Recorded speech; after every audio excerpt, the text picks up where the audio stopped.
All right, guys, I want to thank everybody for tuning into this conference call.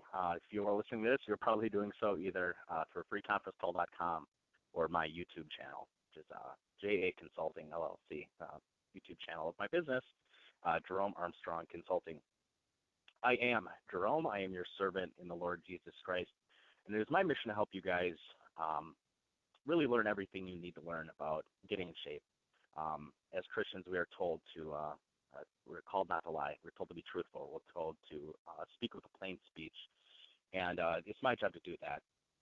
As I previously mentioned in last week's conference call, I had a business. I still have the business, but had a website where I sold a variety of diet and fitness related ebooks and services. I did a diet setup. I did email consultations, bodybuilding contest preparation, diet reviews, and I also sold a variety of ebooks targeted at different audiences, teaching people how to get in shape, eating the foods that they like to eat, or following the diets that they like to follow. I also sold specific diet plans and taught people how to make the adjustments to their diet and to their workout plans to get the results that they really want. My website is currently down. It is being redesigned, reworked, and I am starting over in a sense. Instead of charging the amount that I was charging for these goods and services, I'm going to drastically cut back on it. It's going to be mostly digital information products and essentially going to let you name your own price. If you want to pay me $1 for the rewritten ebook, the redesigned website, all the information, all the services I provide, then that's fine. Whatever number your heart lays on you. And that's one of the reasons why I'm doing these free 6-month weekly conference calls. The bigger reason, though, is I'm looking to get back in shape as my wife, when we found out that we were pregnant as a couple, she gained baby weight and I gained sympathy weight.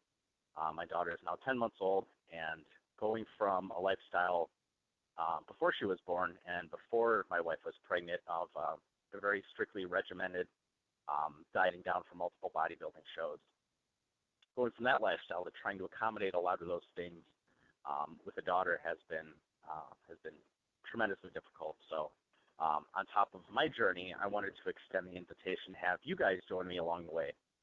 The way I'm going to do that is I'm going to put on these conference calls. I'm going to put up a video every single week. And essentially, we're making a whole 6-month body transformation, not contest, but just a journey or challenge together. It's going to be a community event. So the idea is every single week we have a different topic. We're going to start very small, introduce just a little bit of information at a time. And over time, we are gradually going to build. We're going to get a little bit stronger. If you remember last week's conference call, I used the metaphor of lifting weights. If I asked you to lift something heavy and you had never done so before, there's a good chance you'd get hurt and you wouldn't be able to do it. The idea is you start small, you get a little bit of information, you build on that knowledge over time until you reach a point when you're able to discern truth and untruth, and also you're able to get the results that you really want. It is my mission to also do so in a God-pleasing way. So I will always give you guys as much as I can of the straightforward truth. I'm not the kind of guy that tends to sugarcoat anything. I tend to be very bold, very direct with my speech. And that's, I think, in my experience, how I just prefer to communicate. So, again, thank you guys for taking this time out of your day. I know you guys are busy because I'm busy too. A lot of people think, hey, it's got to be easy. This guy's got all the time to do this and blah, blah, blah. And that's really not the case. As I mentioned, too, I'm a volunteer firefighter in the village I live in. On top of that, I do work 40 hours a week, but then I try and maintain my website services. I have a weekly newsletter I put out. I have all these things I do, and on top of that, being a husband and a father, sleep is a luxury. So this 6-month challenge is all about you. It's all about what I can do for you guys to get you guys in the shape that you really want to be in. And if you're listening to this, there's something inside of you that says whatever your level of conditioning or body image, or however you see yourself when you look in the mirror, the reason you're listening to these podcasts is because it's not good enough and you want to get to that next level, whatever that next level may be, and that's different for everybody. What I love about the 6-month window is it's enough time to really get outstanding results. And like I said, we're going to do that by starting really, really small. So last week, brief recap. Last week we had talked about the importance of goal setting. Um, if you plan to get any appreciable degree of results, you have to be very realistic with yourself, and you have to set a lofty goal. You have to make a strong emotional attachment to that goal so that you have that internal drive to push for it. We all have sort of a built-in thermostat, if you will, and this is a Tony Robbins metaphor. Um, Imagine your body's like a thermostat, and it's set to 68 degrees. If it falls below that, if it starts getting cold and things just aren't good enough in your life, you get that push, you get that drive, you get that strong desire to do something about it. And that's what motivates most people to do most things. That's probably why you're listening to this right now. What people also don't know is it tends to happen on the other way too. So if your thermostat is set to 68 and things start going really, really, really well, things start picking up. Maybe you're getting more hours at your job, your family life's going really great. Um, that's when people tend to self-sabotage. We're going to explore that in a later podcast, but right now it's good to be aware of that. Last week, goal setting. I talked about the importance of setting extremely detailed, lofty goals that you have strong emotional attachment to, and then I talked about the importance of communicating that goal, not only to someone that you're extremely close to, but ideally to as many people in your inner social circles as possible. And that's because the more positive pressure you can put on yourself, the more pressure you have to succeed. Most people tend to get their best results when their back is to the wall and they have no choice but to put out the best quality result. This week, if you watched Sunday's brief introduction video, I said we're going to cover some basics about diet. We're not going to dive into too many specifics about diet right now. Like I said, we're going to go into extremely high detail in the last 13 weeks. But again, we're laying that foundation now so that whatever diet plan you tend to follow, we can get the most results out of that, or whatever foods you just generally find yourself eating, we can tweak those to get better results. I also said your homework for this week, and we'll touch on this a little bit later in this conference call, is to eat whatever you consider to be good food and to not eat whatever you consider to be bad food. So, basics of diet. First, I want to start by saying that all diet plans out there, at least all the major ones, they all work to some extent. It's funny, you talk to most people and they say, well, I tried this diet and it didn't work, or I tried this diet and it didn't work, and I tried this diet and it did work. Well, the truth is all diets work to some extent, otherwise they wouldn't have any degree of popularity to them at all. For them to have enough backing behind them, there have to be enough people supporting it, usually financially, but also with some degree of experience and some degree of results. The difference about all the diet plans out there and what makes one diet plan work isn't necessarily the specifics about the diet.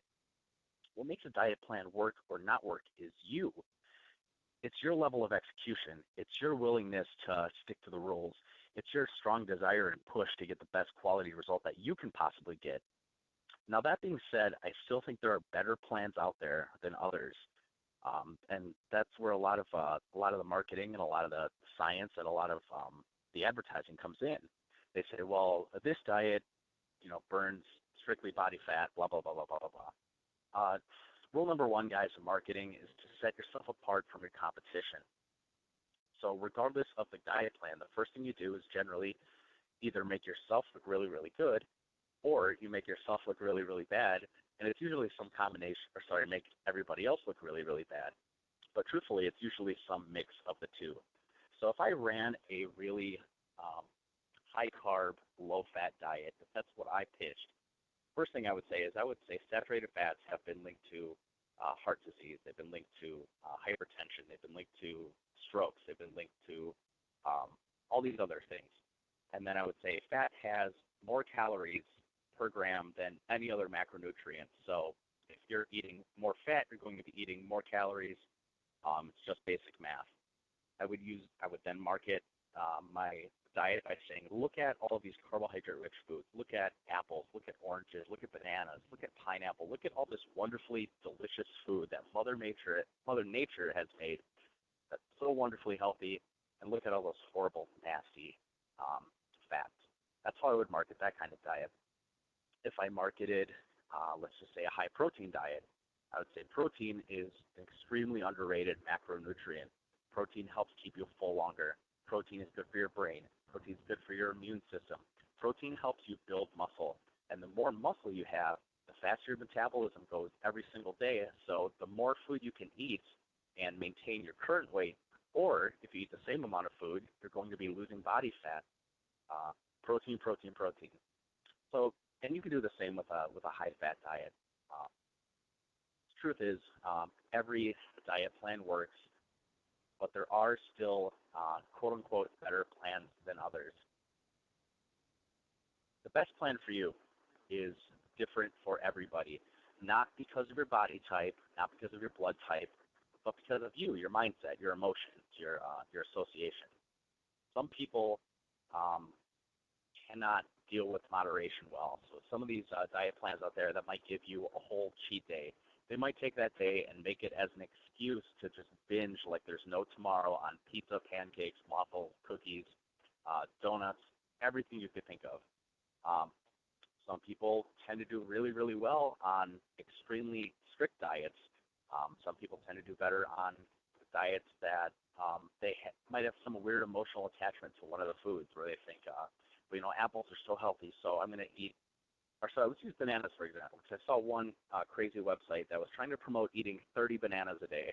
I think that was the name of this diet training and exercise website. 30 bananas a day. um, you know, to live on that kind of diet plan, you have to like bananas, right? I mean, how likely are you going to stick to that if you really can't stand bananas at all? Or what if you only like them really, really ripe and you won't eat them unless they're really, really spotted? You're just so much less likely to stick to that. And that's not necessarily the diet's fault. That's the dieter's fault. So I really want to make that point now. Let's talk about me for a second. What diets have I tried? Tried the ABS diet for a while throughout my years. ABS diet, a couple different pillars of the ABS diet. They talk about essentially eating what they call healthy foods. And again, healthy, that definition is different for everybody. And they teach you a slight degree of portion control. Essentially what the ABS diet does, they break down tons of different foods. They use an acronym to help you remember what they call power foods. So their acronym is ABS Diet Power, and each letter stands for a different food group. So A is for almonds and other nuts. B is for beans and legumes. S is for spinach and other green vegetables. D, I believe, is for dairy, so low-fat dairy. And they go on, and they teach you all these healthy food groups, and they teach you a way to structure your meals and to structure your snacks with these different power foods. And that's essentially how the ABS diet works. And they throw in cardiovascular training and throw in an exercise routine with that. So I had a degree of results with the ABS diet. Ketogenic diets. Keto diets are something that have been around for almost 100 years now and are still relatively unknown.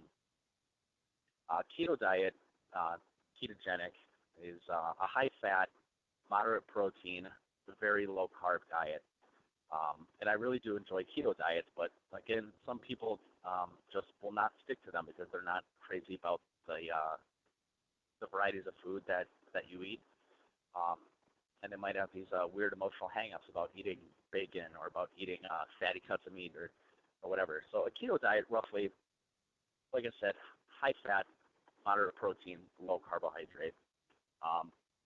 There are three types of keto diets. There's a standard ketogenic diet, where you just eat that way all the time, 24/7, 365. There's what's called a targeted ketogenic diet, where you introduce higher carbohydrate meals structured around your workout. And there's what's called a cyclical or CKD ketogenic diet, and that's where essentially Monday through Friday or Monday through Saturday you eat keto 24/7, so very low carb. And then you have one day where you do what's called a carb up, and there are reasons for that. We'll talk more about ketogenic diet in greater detail in another conference call. But keto diets, I really recommend them in a sense, but again, some people will just not stick to them. I've tried the Body for Life diet. Bill Phillips' body transformation program. It's a 12-week program. It still goes on every year.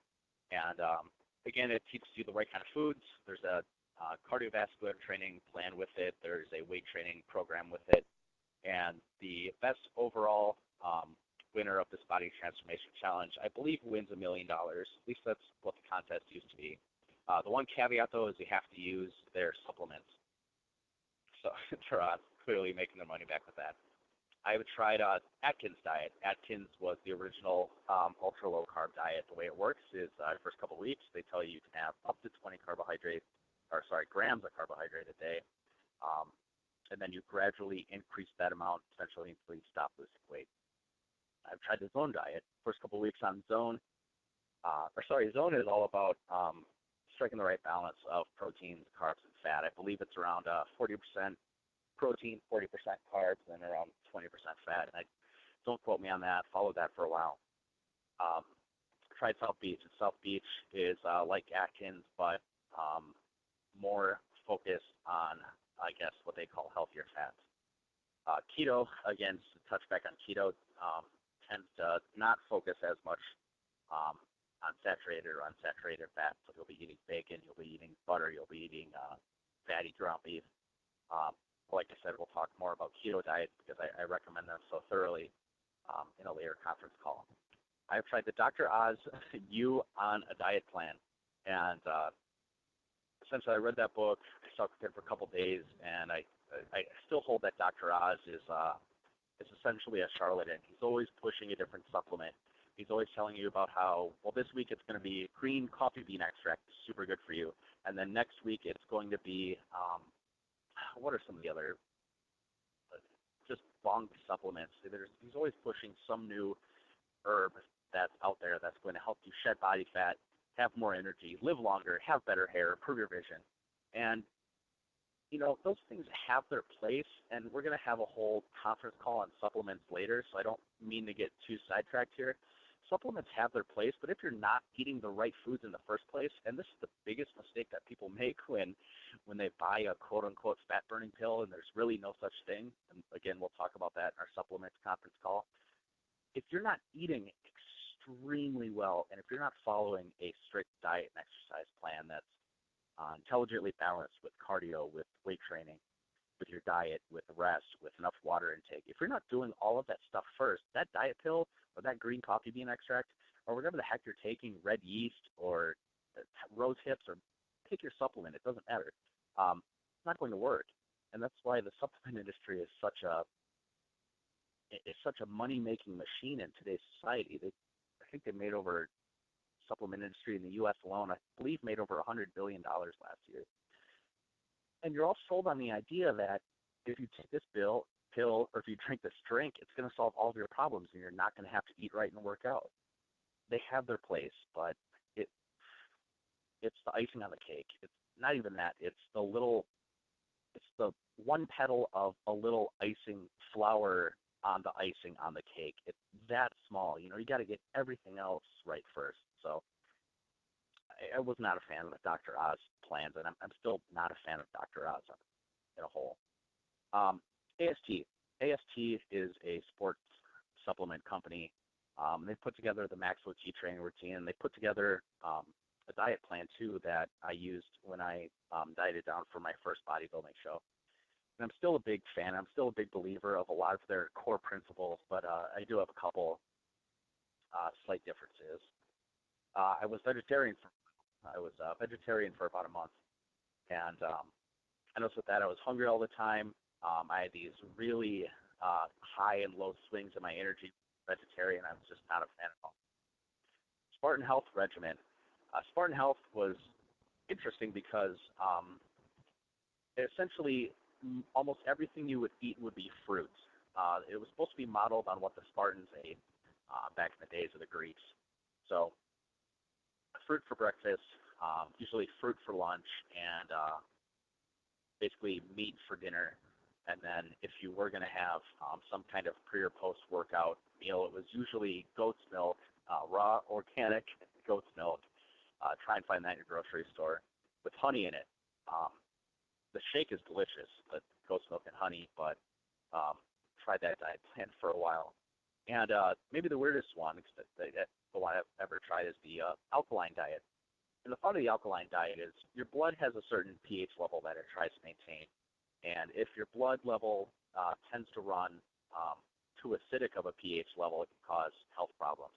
So you want to eat foods that alkalinize, your blood's pH. And this is a diet plan that Tony Robbins preached for the longest time, and I'm not sure if he still does. And the problem is, if you look at foods that are strongly alkaline, it's a very, very small list. It's a couple of vegetables, kale, I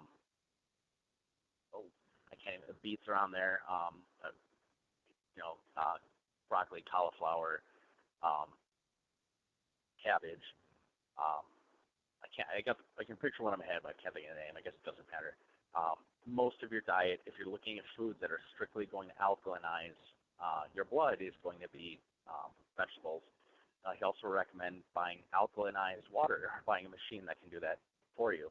Um, Fruits tend to run very acidic, so they don't promote fruits. They don't promote dairy. They don't promote basically any meat at all. So you're basically almost all of your diet is going to be vegetables. And to me, that just wasn't enough food.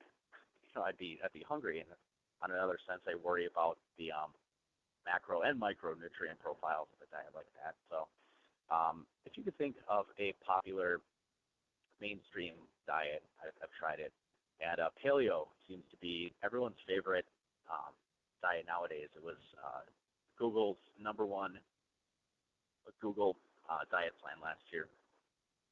Paleo suggests we eat like our ancestors did, basically raw foods and meat.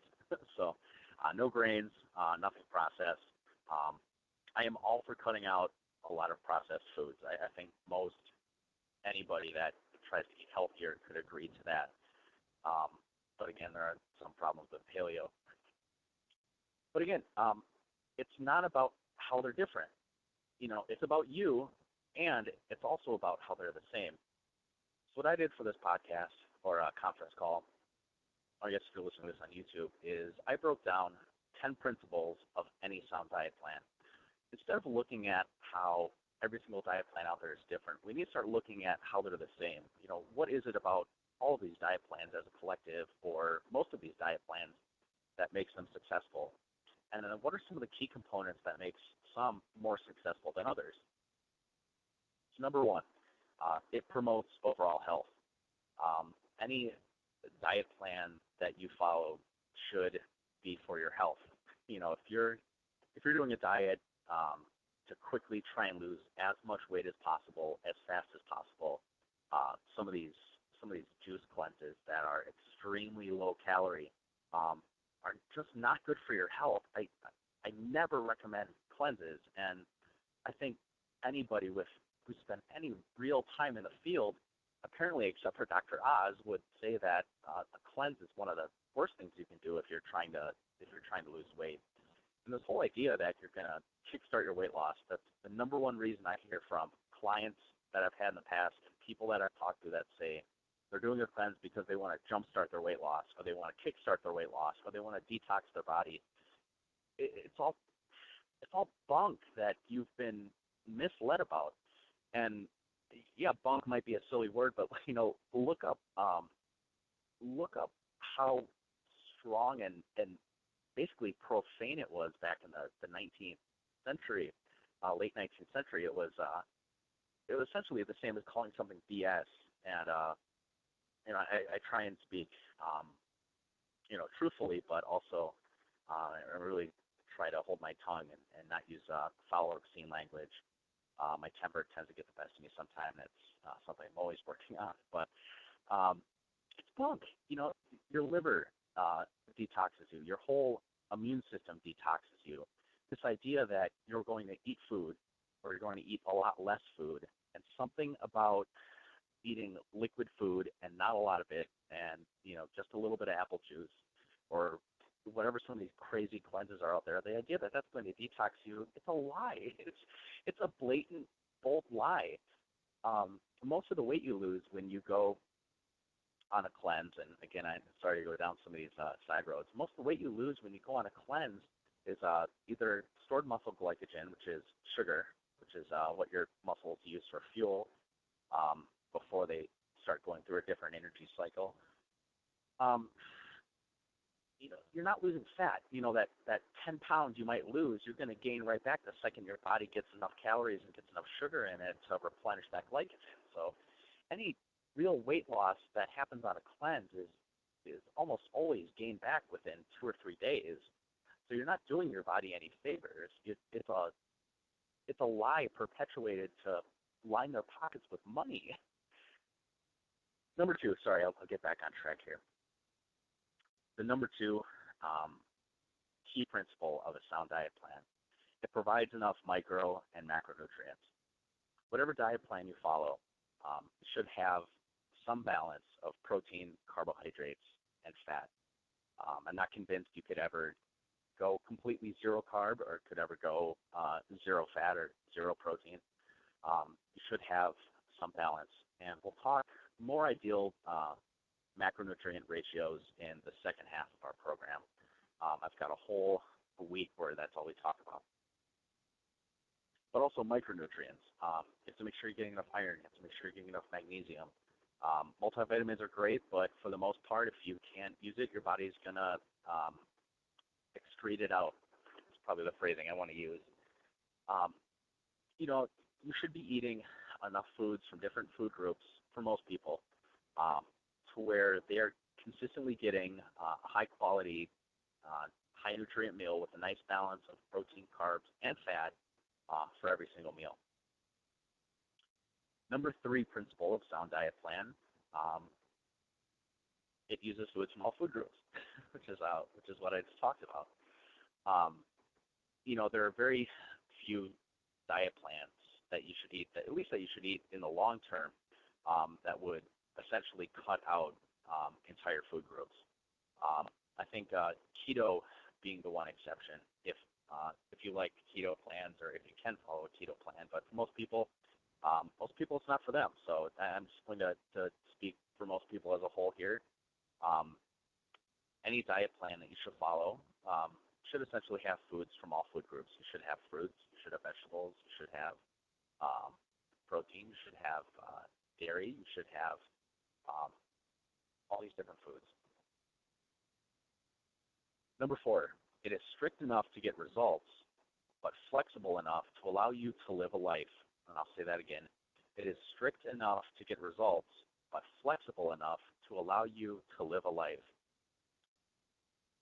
A lot of people, when they go on a diet plan, they tend to stick to it really, really well for a week or 2 weeks or a month.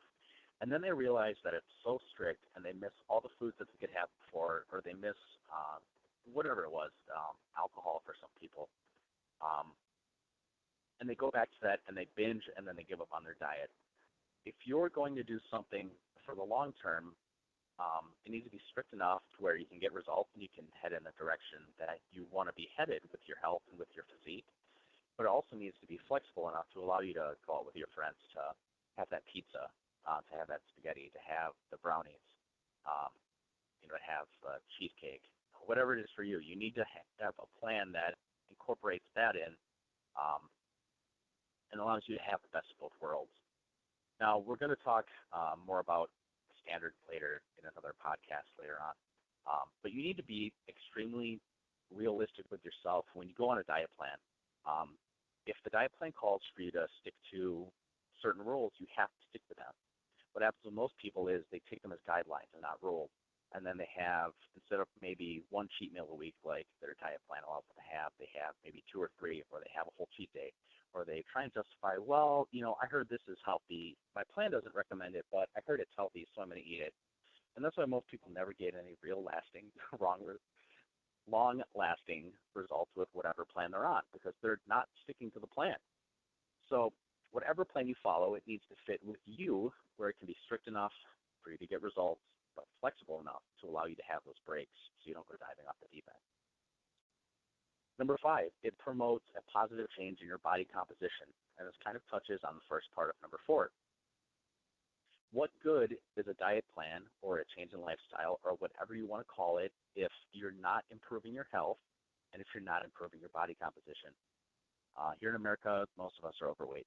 Most of us are out of shape. Most of us would love to have more energy, would love to have more endurance, would love to have more flexibility, would love to have less pain in our joints, whatever it is for you. Your diet has to be pushing you in that direction. So this point kind of touches on the previous one. Let me flip my little note sheet over here. Number 6, and this is getting a little more detailed now, total calories are closely monitored. Now, there's a bunch of different diet plans out there that don't require you to count calories at all. They just say eat these right types of food, and your hunger and your appetite will tell you when you're full. And that's not necessarily true for everybody. Some people are emotional eaters, and they think they're hungry, but they're not. They're just trying to fill some void, or they're just trying to get a different change in their physiological state. Some people will eat something because they think it's their body saying that they're requiring a certain nutrient or certain, I'm having this burger because my body is telling me I need protein. For most people, I do believe in rare exceptions that can happen. Yes, I think if your body is craving a certain micronutrient or mineral, there is a chance your body might crave a food that has that. However, for 99% of people, 99% of the time, I think if you're having a craving, you're just having a craving, and then you're coming up with an intellectual reason to justify satisfying that emotional craving. The diet plans that really, really work, and the ones that I've used to get myself and clients I've had into contest shape, always have a very close eye on calories. They tend to follow essentially the same number of calories every single day. Number 7, calories are gradually reduced over time. Some of the worst diet plans bottom out your calories right away. You'll go on a cleanse where you eat 500 calories a day in some stupid juice cleanse, which again, I said before, is a big load of bunk. The diet plans that tend to work the best have a close eye on your calories, and then after a couple of weeks of following that strict number, there's a very gradual reduction. And what happens in there, and again, we're going to touch on this later when I start teaching you guys how to set up a diet for yourself, is you have a certain number of calories that you're eating, and it's going to be different for everybody, and it's going to be based on the foods that you're eating, and you're going to eat that way day in, day out, week after week, and once your body starts adapting to that amount, your weight loss starts tapering off, you're going to take a very small calorie cut. Something like anywhere from 100 to maybe 150 calories away from your daily total. And then you're going to follow that for a couple weeks. And then when you slow down, you're going to take another adjustment. And it's that very gradual reduction over time that leads to outstanding results. Number 8, it fills you up and the food is delicious. Too many people fall off the wagon on their diets because they're so hungry that they just binge on that pizza or the brownies or the M&Ms or the cheesecake, whatever it is for you. It also helps if your food is delicious. It doesn't do you a lot of good if you're full all the time if you're eating a head of cabbage. What if I came up with a diet plan that was 2 heads of cabbage a day? It would work because I would take up a lot of food volume in people's stomach. But if you don't like cabbage, you're not likely to really follow up on that for at least a long period of time. It fills you up and the food is delicious. Number 9, it contributes to your life. More energy, makes you feel better, makes you look better. Again, this kind of goes back to your goal setting. You have to make a strong, positive, emotional attachment to whatever quote-unquote diet plan or lifestyle change that you're following. If you feel like your diet is robbing you of all these things, like you can't go out with your friends because they always go out and have ice cream or whatever. If you feel like your diet is robbing you of energy, well, I know I'm getting leaner, but I just have no energy and I have headaches all the time, and all I can do is lay on the couch. How likely are you to stick to that? Your diet, and the truth is, if you're eating healthy foods and if you're getting in better shape, you should feel better and you should have more energy. I mean, that makes sense, right, guys, on a really just basic fundamental level, right? If you're eating healthier than you are now and you're being active and you're sleeping better at night and you're getting in better shape and you're getting a little bit leaner and maybe you're getting a little bit more muscle, I mean, shouldn't you feel better? Shouldn't you have more energy? Shouldn't everything about your diet plan be better? And I mean, just on a very basic fundamental level, I think that's an extremely important point. And number 10, you have to look at it as a lifestyle change, not a diet. You don't. I want you guys to get out of that mindset that I'm going to go on a diet. Because what happens is you generally lock in this window of time in your mind, 30, 60, 90 days, 6 months, whatever, and you tell yourself, I'm going to go on a diet. You go on the diet, have results, and then when you essentially go off the diet, it's anything goes. You guys need to find a way that you can eat, eating the foods that you like to eat, and that's the point of this whole 6 month program. You guys need to find the foods that you can eat and the foods that you can stick to that are going to help you stay away from the foods that cause you to have problems. And you need to be able to make small changes to that to have lifelong results. And you need to be extremely realistic too. And again, we're going to talk about this in more detail, but if you're not happy enough with your results, you need to be brutally honest with yourself and maybe start thinking about this cheat meal. Maybe start thinking about the foods that you quote unquote call healthy. So, those 10 key diet principles. Let me just go over those one more time. I'll list them off. And if you guys are listening to this, maybe you want to jot these down. I hope when you listen to these conference calls that you're taking notes. But let me just go through these again. Number 1, it promotes overall health. Number 2, it provides enough micro and macronutrients. Number 3, it uses foods from all food groups. Number 4, it is strict enough to get results, but flexible enough to allow a life. Number 5, it promotes a positive change in your body composition. Again, less fat, more muscle.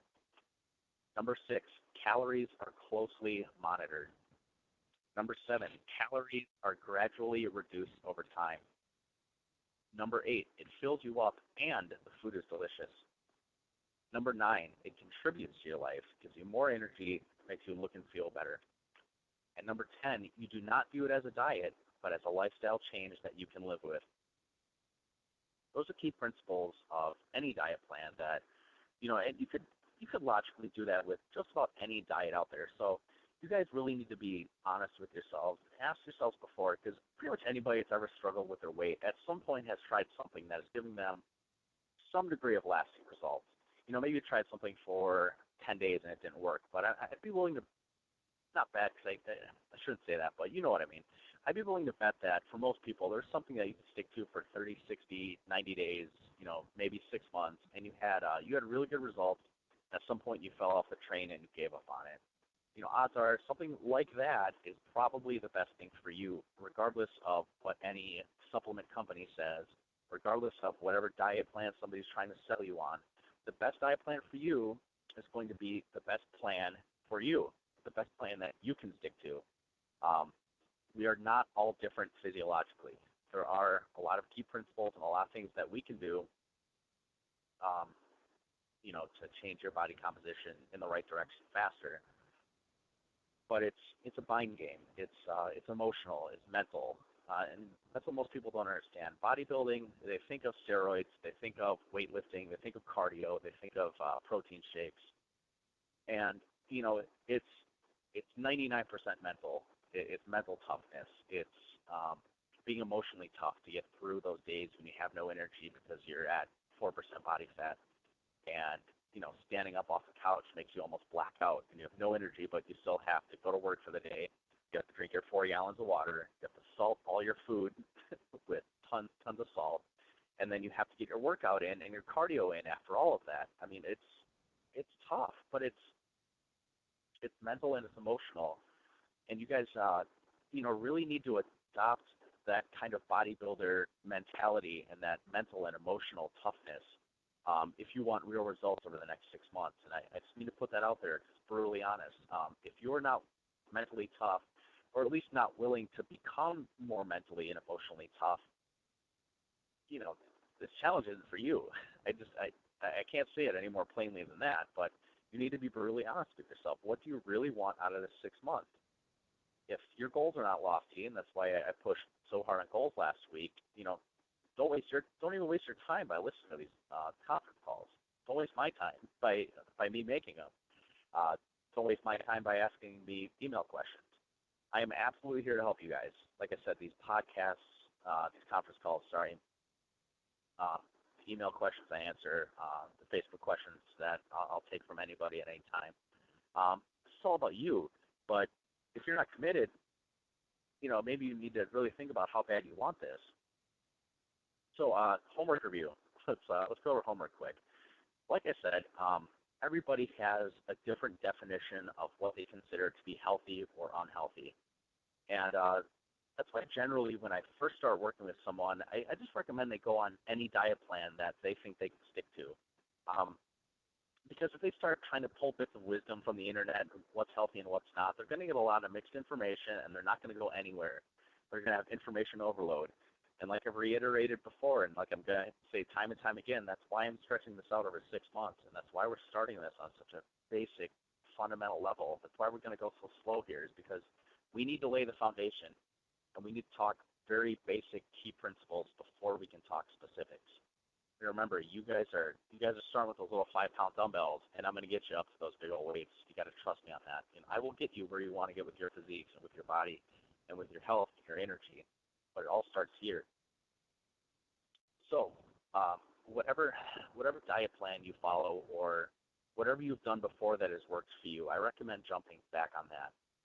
But I want you guys to I'm going to name a list of foods here and just think to yourself, would you consider this food to be healthy or unhealthy? So when I name the foods, say inside your head, healthy or unhealthy.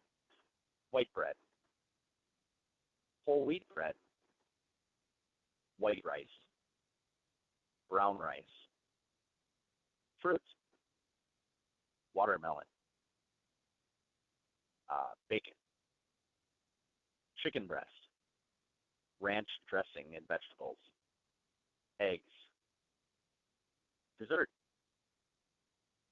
And if we're talking on a very basic fundamental level, food is neither healthy or unhealthy. My wife always says you can make any food fit into a balanced diet, and she's absolutely right. That doesn't mean you should have cake every night.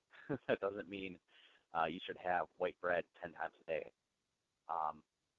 Depending on your plan, and again, that's why I'm pushing for you guys, just pick something that's worked for you before, and we'll make small changes to that over the next 10 weeks or so here.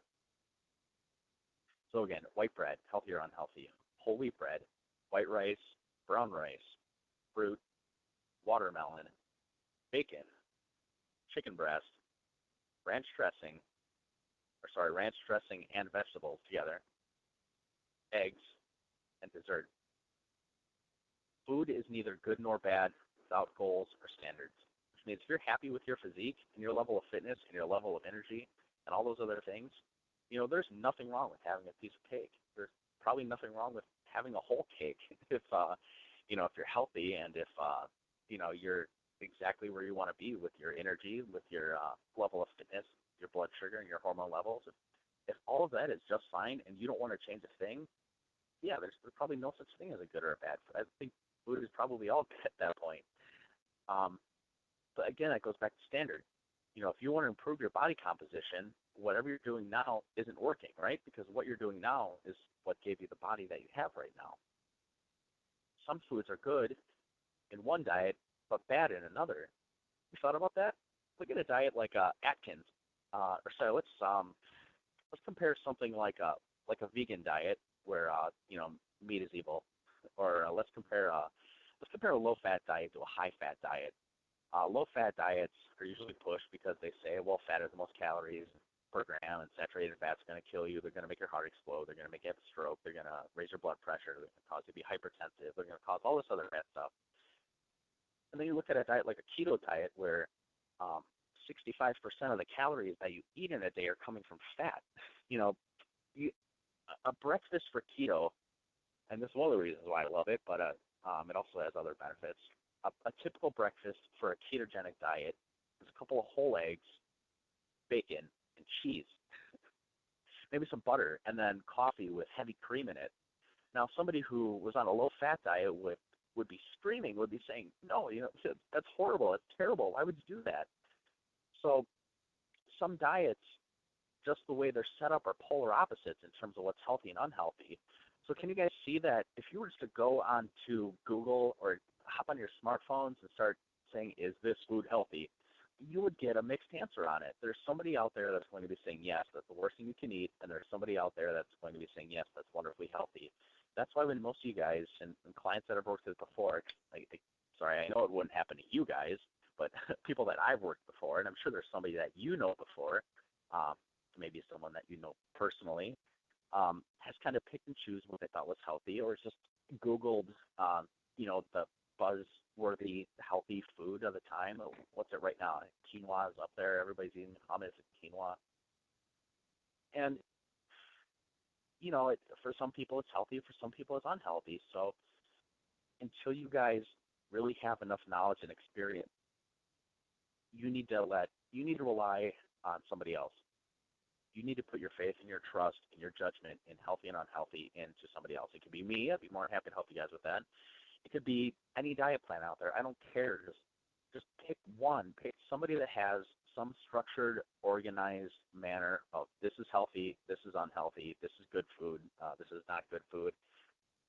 Start following that, and we'll we'll be able to distinguish, and we'll be able to discern, more details later on. But right now, it's about getting in the game. It's about getting started. Most people, never even get started. I thought I read something that, at least in terms of personal development, people that buy self-improvement books or motivational tapes or something like that, only 1% of the people actually end up using them after they spent money on it. And they're usually trying to get everything in their life perfectly structured and lined up first, and they never get started. This week is all about getting started. So eat whatever it is that you consider to be healthy, and don't eat whatever you consider it is that's unhealthy. So that about wraps this up, guys. Again, this is not recorded live, so there are no questions today. Today is me and my wife's 5-year anniversary, and last night we put a written offer in on a home. So trust me, between all that and having a daughter, yeah, I feel you guys. I know what it's like to be busy. So keep on keeping on. We'll have another video out Sunday. Until then, ask me your questions on Facebook. I'll put a link to my email address, so send me your questions, your comments, your feedback. And if you like these videos, do me a favor and share them with somebody. Tweet them, like it on Facebook, share it. Let's get as many people involved in this 6-month body transformation challenge as possible. Thanks, guys, for listening. Thanks for taking this 45 minutes out of your day. God bless you guys. I am Jerome Armstrong. Thanks for listening.